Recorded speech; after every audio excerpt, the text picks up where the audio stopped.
बिस्मिल्लाहिर्रहमानिर्रहीम। आज का हमारा टॉपिक है मैकेनिज़्म ऑफ एलर्जी, यानी कि एलर्जी का जो मैकेनिज़्म है, कैसे कोई भी एलर्जेंस आके अटैक करता है, फिर कैसे एंटीबॉडीज़ रिएक्ट करती हैं, कैसे फिर इन्फ्लेमेशन काज होती है, फिर कैसे मेडिएटर्स जाके उस पर वर्कआउट करते हैं। ये हमने सब कुछ आज इसमें स्टडी करना है। हम स्टार्ट करते हैं अपना टॉपिक। वो कहते हैं 3 प्लेयर्स ऑफ एलर्जी, यानी कि 3 प्लेयर्स हैं टोटल। ठीक है, आपको पता है प्लेयर्स क्या होते हैं। वो कहते हैं एक तो एलर्जेंस, जिसने आके अटैक करना है, एक एंटीबॉडी जो एलर्जेंस के खिलाफ काम करेगी, और एक इन्फ्लेमेटरी मेडिएटर, एक वो इन्फ्लेमेशन हो जाने की सूरत में फिर हमारे जो मेडिएटर्स होते हैं वो वर्क करते हैं। सबसे पहले वो बात करता है फर्स्ट एक्सपोजर टू एंटीजीन्स। सबसे पहले किस चीज़ का एक्सपोजर हो रहा है? एंटीजीन का एक्सपोजर हो रहा है, मीन्स दैट एलर्जेंस का। वो कहते हैं when an allergen first enter into the body, the beta lymphocytes produced an antibodies called the immunoglobulin E. ठीक है, अब आपको पता चल गया IgE किसका एब्रीवेशन था, इम्यूनो ग्लोब्यूलिन ई। मैं अपनी डायरी में इसको रिकॉर्ड कर लें कि immunoglobulin is derivated by IgE। इसमें वो क्या कह रहा है? वो कह रहा है सबसे पहले जो एलर्जेंस है वो हमारी बॉडी में जाके एंटर हो जाता है, फिर हमारे जो बीटा लिम्फोसाइट्स होते हैं, जो हमारी इम्यूनिटी का हिस्सा है, इम्यून सिस्टम में प्रेजेंट होते हैं। मैंने आपको कल ही बताया था 2 किस्म के सेल होते हैं, एक बीटा लिम्फोसाइट और एक टी लिम्फोसाइट्स। ठीक है, अब जो बीटा लिम्फोसाइट्स होते हैं ना, जिसको बी लिम्फोसाइट्स का नाम भी दे रहे हैं, उन्होंने क्या प्रोड्यूस करना है? उन्होंने एंटीबॉडीज प्रोड्यूस करनी है। ठीक है, जिसको हम कह रहे हैं इम्यूनोग्लोब्यूलिन ई, यानी कि IgE। ठीक है, वो कहते हैं the IgE antibodies attach to mast cell. अब आपको पता है मैस्ट सेल क्या होते हैं? मैस्ट सेल वो होते हैं जिनके साथ एंटीजीन्स अटैच होते हैं और जहाँ पे जाके एलर्जेंस अटैक करते हैं। ठीक है, तो वो कहता है IgE antibodies attach to the mast cell. ठीक है, कहते हैं large cells that are found in connective tissues and certain histamines. Histamines भी उनके पास प्रेजेंट होती है। You know about histamine is a protein along with the number of the other chemical substances। और भी दूसरे chemical substances उसके साथ अटैच होते हैं। क्यों? उसको प्रोटेक्शन देने के लिए। ठीक है, अब आपको ना एक डायग्राम दिखाते हैं, वहाँ से समझाती हूँ, डायग्राम से ज़्यादा अच्छे समझ आएगी। सबसे पहले देखें आप वो क्या कह रहा है। सबसे पहले फर्स्ट में वो बात कर रहा है, ये एक मास्ट सेल है। ठीक है, जिसको बीटा सेल का नाम भी दिया जा रहा है। ठीक है, तो वो कहते हैं कि इसके साथ क्या अटैच है? इसके साथ हमारे क्या था? एंटीजीन अटैच थे। और यहाँ पे जो ऊपर आके लगा हुआ है ना yellow yellow, what is this? This is the red weed. Red weed मतलब यानी कि ये क्या है? एलर्जन है। ठीक है, कोई एलर्जन है, इसने आके किधर अटैच हो गया? ये हमारे बीटा लिम्फोसाइट्स के एंटीजीन्स पर आकर अटैच हो गया है। पढ़ते हैं, वो कहते हैं the first time the allergy prone person runs across an allergen such as the ragweed. सबसे पहले जो अटैक होता है वो किसका होता है? एलर्जन का होता है, जैसे कि रेगवीड, पोलन वगैरह वगैरह वगैरह।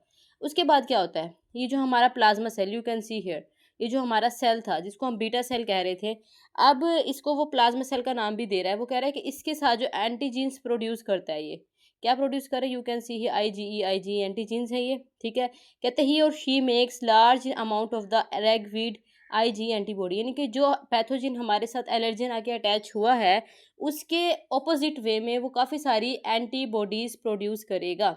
ठीक है, जिसको IgE का नाम दे रहा है वो। ठीक है, फिर उसके बाद थर्ड पे देखें, वो थर्ड पे क्या कहता है? थर्ड पे कह रहा है कि जिस वक़्त वो एंटीजीन आके अटैच हो गई है मैस्ट सेल से। मैस्ट सेल क्या है? मैस्ट सेल वो बीटा लिम्फोसाइट या बीटा सेल है जिसके अंदर वायरस आके अटैक हो चुका है, उसे कहते हैं मैस्ट सेल। ठीक है, अब यू कैन सी हेयर, यहाँ पे ये देख रहे हैं क्या चीज़ है? ये इन्फेक्शन है।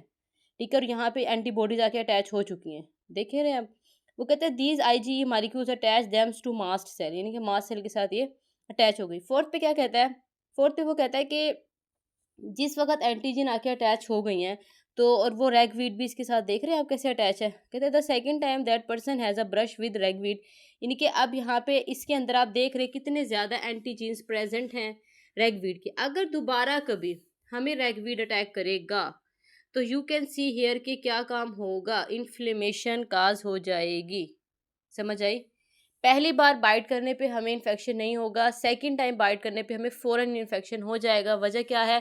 फर्स्ट टाइम बाइट करने पे हमें नहीं पता चला, लेकिन हमारे ब्लड में जो उसकी कुछ पैथोजिन वो कहते हैं ना एंटीबॉडीज शामिल हो गई थी, लेकिन बाद में क्या था जी, वो अभी इन्फेक्शन नहीं काज किया, लेकिन दोबारा जब उसी जगह पे उसी ने हमें इन्फेक्टेड किया तो हमें इन्फ्लेमेशन काज हो जाएगी। कहते हैं कि the IgE primed mast cell will release its powerful chemicals. फिर उस वक्त क्या आईजी प्राइम ने क्या करना है, अपने केमिकल्स रिलीज करने शुरू कर देने हैं। और केमिकल रिलीज की सूरत में क्या हो जाएगा कि हमें सिम्टम्स शो होते हैं। आपको पता है जब हमारा इम्यून सिस्टम ज़्यादा वर्कआउट करता है तो हमें पता चल जाता है कि अब हमारा इम्यून सिस्टम बहुत ज़्यादा वर्क कर रहा है। और वर्क करने की सूरत में क्या होता है, हमारी वीकनेस हो जाती है।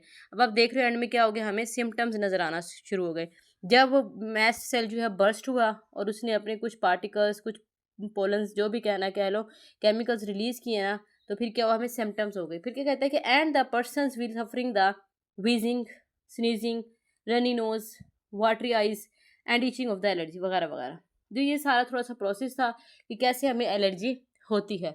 नेक्स्ट हमारा टॉपिक है, कहता है रोल ऑफ इम्यून सिस्टम। अब हमें इन्फेक्शन हो रहा है या हो गया है तो इसमें रोल इम्यून सिस्टम का क्या हो सकता है।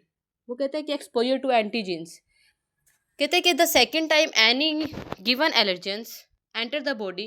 अब दूसरे टाइम, फर्स्ट टाइम में ज़्यादा हमें इन्फेक्शन नहीं फील हुआ, जब दूसरे टाइम में जब कोई भी एलर्जन आके एंटर हुआ है, it becomes attach to the newly formed Y shaped IG antibodies जो न्यूली फॉर्म्ड थे। कहते हैं कि the antibodies in return stimulate the mast cell to discharge its histamine and other chemical substance. इस सूरत में फिर क्या करेंगे, जो एंटीबॉडीज़ हैं वो स्टिमुलेट कर देंगे कि आप केमिकल रिलीज़ करो। फिर केमिकल रिलीज करेंगे तो उसके अंदर काफ़ी सारी हिस्टामिन होंगे और दूसरे केमिकल्स भी होंगे। कहता है mast cell will burst up, mast cell जो होगा वो बर्स्ट अप हो जाएगा। ठीक है, neurotransmitters present in the mast cell will enter into the circulation and cause allergy. ठीक है, अब वो जो मास्ट सेल बर्स्ट हुआ था उसमें से जो केमिकल रिलीज आउट हुआ था वो न्यूरो ट्रांसमीटर के अंदर, न्यूरो ट्रांसमीटर जो प्रेजेंट था वहाँ पे सेल वाल में जाके एंटर हो गया। अब जब सेल के अंदर एंटर हो जाएगा तो मतलब ये सर्कुलेशन में एंटर, सर्कुलेशन में जब एंटर होगे तो आपको पता है फुल बॉडी में उसने मूव करना है, जहाँ दिल चाहेगा वहीं पे जाके क्या करेगा, एलर्जी काज कर देगा। ये था थोड़ा सा इसका मैकेनिज्म एलर्जी का कि किस तरह से एलर्जी हमें होती है। सेकंड बात कर रहा है कि इन्फ्लेमेटरी मेडिएटर्स, के इन्फ्लेमेटरी मेडिएटर्स क्या होते हैं। ठीक है, हमने बात ऊपर ही की थी कि जिस वक्त कोई भी एलर्जन आता है, ठीक है, एलर्जन आने के बाद क्या करता है वो हमें एंटीबॉडीज़ रिलीज होती हैं। एंटीबॉडीज़ भी हो के बाद क्या होता है, इन्फ्लेमेटरी मेडिएटर्स आते हैं। अब वो इसी की बात करें, इन्फ्लेमेटरी मेडिएटर्स में क्या क्या कुछ आता है। सबसे पहले हिस्टामिन के नाम ले रहा है, ब्रेडिकेनिन के नाम ले रहा है, प्रोस्टाग्लैंडिन के नाम ले रहा है, interleukin first, interleukin second, thromboxane और ल्यूकोट्राइन। ठीक है, इनके 4-5 इसने नाम लिए हैं। ठीक है, और ये वो सब की सर्व मेडिएटर्स हैं जो कि इन्फ्लेमेशन को करेक्ट करने में हेल्प आउट करते हैं। और तमाम की तमाम जो नेचर है ना वो प्रोटीनीशियस इन नेचर है। फिर बात करता है कि रोल ऑफ मेडिएटर्स, मेडिएटर्स का रोल क्या होता है। आप देख रहे हैं डायग्राम में बाकायदा बहुत ही खूबसूरत तरीके से उन्होंने बताया हुआ है कि रोल ऑफ मेडिएटर कैसे बताया हुआ है। कहते हैं ये देखिए, ये एक सेल है हमारे पास, इसने क्या किया, हिस्टामिन रिलीज़ किया, वहाँ से एंटीजन रिलीज़ हो रही हैं, यहाँ पे अदर मेडिएटर रिलीज़ हो रहे हैं, जैसे प्रोटाग्लैंडियन, ट्रिप्टेज, हेपरिन वगैरह वगैरह। हिस्टामिन को लेकर चलते हैं, हिस्टामिन रिलीज़ हो रहा है, हिस्टामिन ने क्या करना है, फिर जाके ईचिंग क्रिएट कर देनी है, नर्व सेल को मतलब उसने सिग्नल देना है, और सिग्नल से क्या होगा, हमें ईचिंग होना स्टार्ट हो जाएगी। भाई फलाना हार्मोन, फलानी प्रोटीन रिमूव हुई है तो इसका नतीजे में हमें ईचिंग होगी। अगर कोई ऐसी प्रोटीन होती है जिसकी इस नतीजे में हमें आई मसल करना पड़ता है, आई को रब कर रहे, ठीक है, एयर में पेन हो गया, लेग में पेन हो गया, ये सारे जो है ना, यहाँ से बस्टिंग के बाद पता चलेगा कि आई के हमें क्या सिम्टम्स शो होती हैं। ठीक है, तो ये था थोड़ा सा यानी कि इसका मेडिएटर का रोल कि किस तरह से मेडिएटर जाके वर्क करती हैं। ठीक है, उसके बाद देखिए उन्होंने बाकायदा हमें ना वेजिकल्स, ब्लड वेजल्स में दिखाया हुआ है कि ये नॉर्मल ब्लड वेजल्स है और इधर क्या है जी, इन्फेक्शन काज हो रहा है। ठीक है ना, अब यू कैन सी हियर किस तरह से फ्लूइड जा रहा है और किस तरह से स्पेसिस बन रही हैं। ठीक है, ये थोड़ा सा था इसका। नेक्स्ट हमारा टॉपिक है डायग्नोज ऑफ एलर्जी, कि एलर्जी को डायग्नोज कैसे करना है। इसके डिफरेंट मेथड है, ये थोड़ा लंबा टॉपिक है। ठीक है, तो वो कहते हैं कि सबसे पहले मेडिकल केस हिस्ट्री में पढ़ते हैं कि डायग्नोज ऑफ द एलर्जी कैसे किया जा सकता है। कहते हैं medical case history in the backbone of medical diagnosis. कहते हैं in the allergy the medical case history can be concluded on the following lines. Following lines कौन सी हैं, वो ये हैं, जनरल एग्जामिनेशन, जनरली हमने एग्जामाइन करना है, एज मालूम करनी है, sex, type of the environment, where he work, कहाँ वर्क करते हैं, लाइव ऑक्यूपेशन, एलर्जी सिम्टम्स, इनके सरसरी से सारी इन्फॉर्मेशन उससे ले लेनी है। फिर हमने उसकी आई वाइटल साइन देखना है कि क्या क्या साइन उसके पास शो हो रही है एलर्जी के।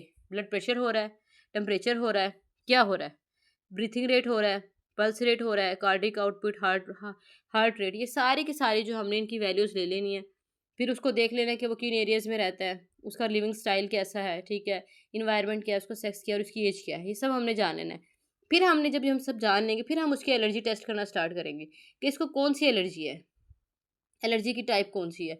तो वो क्या कहता है कि allergy testing measures how a person react to specific allergen such as tree pollens, pet dander, foods, medications और मोल्ड्स। ठीक है, यानी कि एलर्जी के अंदर हम टेस्ट करते हैं ये जो पर्सन को रिएक्ट किया गया एलर्जेंस किस टाइप का है, ट्री है, पोलन है, डेंडीर है, फूड है, माइट्स है, मोल्ड है, बैक्टीरियल है, इन्फेक्शन वायरल है, क्या है, ये देखना है।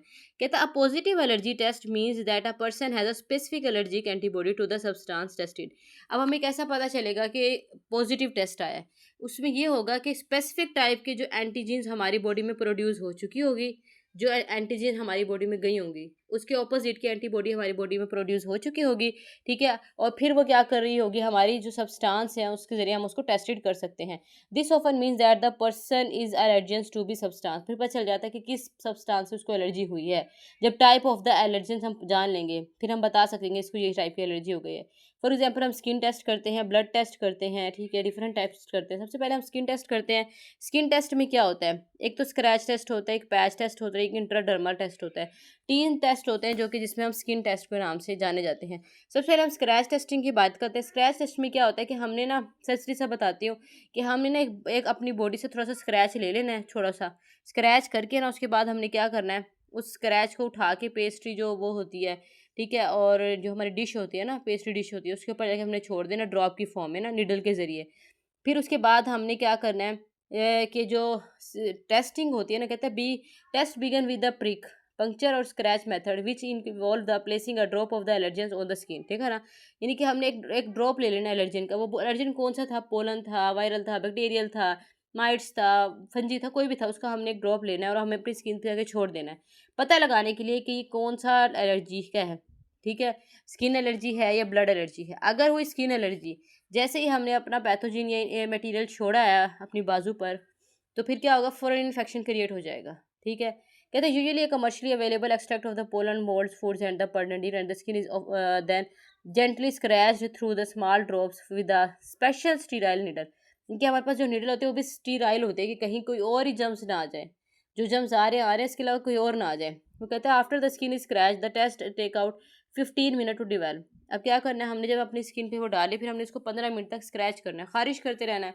फिर हमने उसका रिजल्ट देखना है कि 15 मिनट बाद उसके बाद क्या रिजल्ट शो हो रहा है, आया कि जो रिजल्ट है वो एलर्जिक है या नहीं है। कहते हैं the skin reddened and more importantly if it is swells then the test is read as positive and allergy to the substance is considered probable. अगर हमारी स्किन रेड हो गई है, छोटे छोटे दाने निकले हैं, कोई भी सिम्टम्स हमें एलर्जी की नजर आए तो हम कहेंगे कि हमें इस वाले चीज़ से, इस वाले पोलन से, इस वाले एनिमल से एलर्जी है।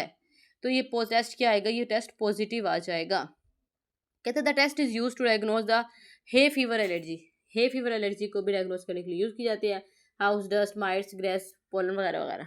ठीक है, ये था स्क्रैचिंग टेस्ट। फिर वो कहते हैं पैच टेस्ट क्या है, यानी कि कोई पैच हम अपनी बॉडी पे लगा देंगे और फिर उससे जो एलर्जी क्रिएट होगी उसे कहेंगे पैच टेस्ट। कहता है dermatologist apply patch test in patient with dermatitis to found out weather the skin condition may be caused by contact allergy और नॉट। यानी कि कुछ ये चेक करने के लिए कि जो एलर्जी है वो कॉन्टैक्ट एलर्जी है या नहीं, यानी कि कॉन्टैक्ट करने से एलर्जी बढ़ रही है या नहीं। अगर कॉन्टैक्ट करने से एलर्जी बढ़ेगी तो मीन्स दैट कि हमारा जो होगा पैच टेस्ट पॉजिटिव आ गया।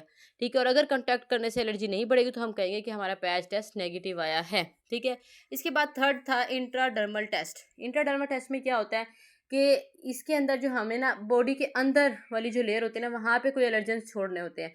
इन capture the allergens to prepare a solution in fat soluble solvent ether acetate alcohol which is chemically inert compatible with allergen. यानी कि जो केमिकल होता है उसको एलर्जन से भर देते हैं हम लोग, फिर उसको क्या करते हैं, उस एलर्जन सोल्यूशन को इंजेक्टेड इनटू द डर्मिस, हमारी स्किन के अंदर, not in the when, skin के अंदर उसको इंजेक्ट किया जाता है और एपिडर्मिस के अंदर। कहता है if there is any kind of the allergic reaction occur then the patient have positive test. ठीक है, अगर कोई भी पॉजिटिव रिस्पॉन्ड हुआ तो हमारे पास पॉजिटिव रिजल्ट्स आ जाएंगे और फिर हम पार्टिकुलरली एलर्जेंस हो जाएंगे। ठीक है, हमें एलर्जेंस अटैक करेंगे। तो ये था इंटरडर्मल, पैच और स्क्रैच टेस्टिंग। अब बात आती है ब्लड टेस्टिंग की। स्किन टेस्टिंग हो गया, अब आती है ब्लड टेस्टिंग की। ब्लड टेस्टिंग में हमने आया कि क्या पढ़ना है, ब्लड टेस्टिंग के अंदर क्या देखा जाता है। ब्लड टेस्टिंग में 2 तरह के टेस्ट देखे जाते हैं, एक होता है रास्ट सेल, एक होता है इलीसा। रास्ट को सबसे पहले पढ़ेंगे कि रास्ट सेल है क्या, बेसिकली उसकी ट्रीटमेंट क्या है, उसके अवॉइडेंस क्या है, उसके सिम्टम्स क्या है। कहते हैं कि सबसे पहले ये जो रास्ट सेल है, radio allergo absorbent testing, radio allergo absorbent testing involve measuring specific allergic antibodies in a person blood.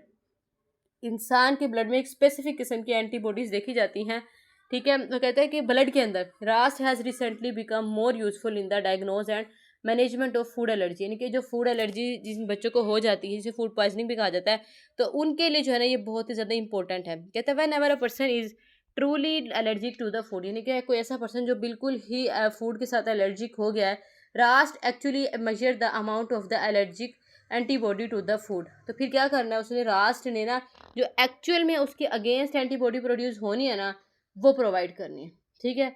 इसे कहते हैं RAST cell, radio allo radio allergosorbent testing, ठीक है।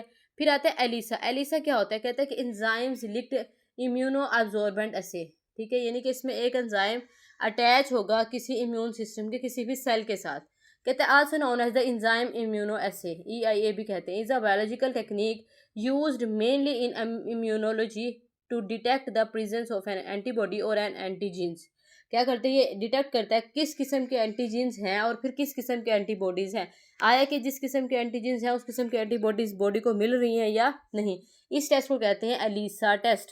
कहते हैं कि an unknown amount of the antigen is fixed to a surface and then a specific antibodies is applied over the surface so that it can bind to the antigens, ठीक है।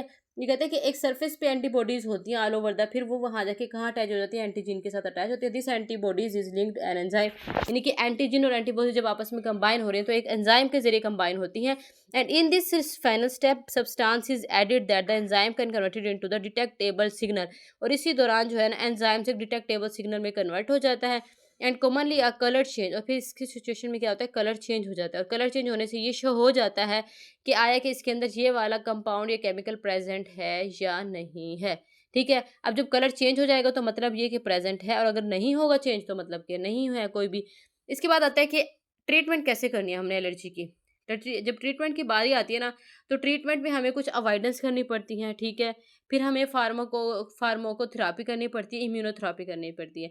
इंशाल्लाह ये topic हम कल पढ़ेंगे। आज का हमारा लेक्चर यहीं ख़त्म होता है। अल्लाह हाफ़िज़। फ़ॉलो कीजिएगा, कमेंट कीजिएगा, और हाँ, सबसे ज़रूरी बात ये कि दुआ में ज़रूर याद रखिएगा। अल्लाह हाफ़िज़।